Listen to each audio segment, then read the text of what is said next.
Hello everyone, I'm Nancy Gracious. It's every parent's worst nightmare.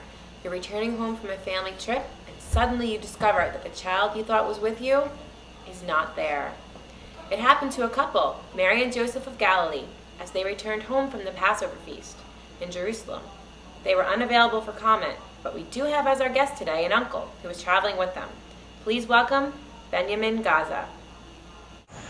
Thank you for having me, and please, call me Benny! Benny, help me out with this. We're talking about two parents, Mary and Joseph, and their 12-year-old son, Jesus. That's a pretty small traveling group.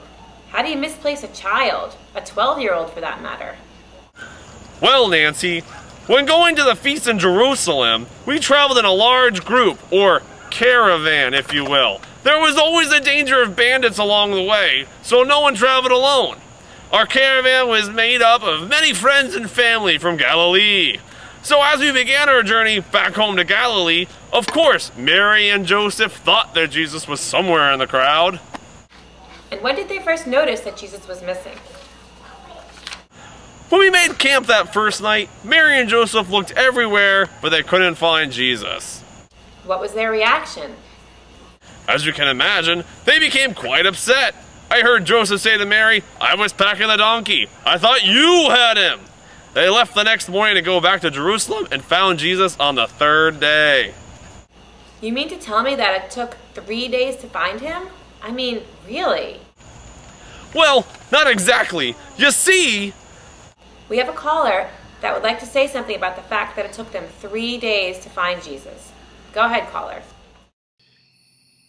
Hi, Nancy. Thanks for taking my call. Hey, I love the show you did a while back about Jacob and Esau. What was it called again? 2 wrongs don't make a birthright. That's it. Listen, if it took them 3 days to find him, he must have been scared to death. A 12-year-old kid alone on the streets in a strange town? well, first of all, when you say 3 days, you have to take into account that we had already traveled back towards Galilee on the first day. It took all the second day to get back to Jerusalem, and Jesus was found on the third day. Yeah, alone and probably traumatized for life. Traumatized for life. Which brings us to our next guest, child development specialist and author of the book, How Do You Misplace the Messiah? Doctor, I'm a Hypocrite. Welcome to the show. Yeah, thank you, Nancy, and it's Dr. Hippocriti. Dr. Hypocrite, a 12-year-old left behind by his parents in a strange town. What effect could that have on the child? There are a number of ways an experience like that can affect a child, especially later in life. If left untreated, this child could develop into a follower, not a leader, and would go through life not being able to accomplish anything that will impact the lives of others. And it's Dr. Hippocriti. You sound pretty sure of yourself, Dr. Hypocrite. Well, my name, which is Dr. Hippocrates, and the reputation speak for themselves.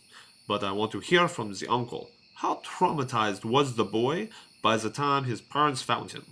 They probably found him hiding in some back alley, didn't they? Actually, they found Jesus at the temple courtyard. You'll see, they found him at some rundown hotel, scared and all alone. It'll take years of therapy to help this boy. No, the temple courtyard, as in God's house. And he wasn't scared and alone, he was with the teachers. Well, what did Mary and Joseph say to Jesus when they found him? Mary said to Jesus, "Son, why have you treated us like this? Your father and I have been anxiously searching for you."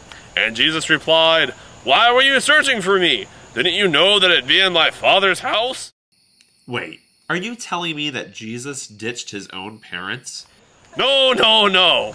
Try to look at it this way. Jesus was at the temple with the leaders to seek knowledge. He was a 12-year-old boy that was so focused on discussing and learning the scriptures that he didn't realize the caravan had left without him. Perhaps he believed his parents wouldn't have gone home without him, that they must still be in Jerusalem. He might have thought that if they were looking for him, maybe he should stay put where they could find him. And he innocently felt that they should know where to find him. In the temple, in his father's house. Well, even though he is the Messiah, if he were my kid, he'd have a timeout coming.